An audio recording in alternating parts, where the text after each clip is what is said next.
ఈ ఊర్లో ఇవాళ తీర్మానం చేస్తున్నాము. తమ్ముడు మీ ఊరిలో ఉన్నాడు మీ నాయకులు మంచోడు.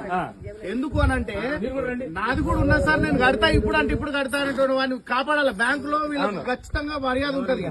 ఎవరు కట్టకపోతే ఆ ఊరి మీద సెర్ప్ డిపార్ట్మెంట్, బ్యాంకు వాళ్ళు, కలెక్టరేట్ నుంచి కలెక్టర్ కూడా అదే చెప్తున్నారు, లోన్లు కట్టిపోయమని చెప్పి.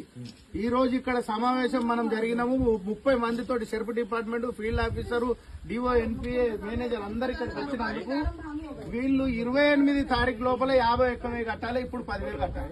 ఇది ఒకవేళ కట్టకపోతే మళ్ళా సెర్ప్ డిపార్ట్మెంట్ వాళ్ళందరూ వచ్చి ఇక్కడ కూర్చుంటూ వసూలు చేయడం అవుతుంది. ఇందువలన ఎన్పిఎల్ లేకుండా ఉంటేనే మనం బ్యాంకులో ఏదైనా లోన్లు ఇస్తాము, ఆ ఊరు కూడా బాగుపడుతుంది. ఇప్పుడు రాజన్న వాళ్ళ ఇంటికి పోతాం, నెక్స్ట్ వాళ్ళ ఇంటికాడ కూడా ఇదే పద్ధతి.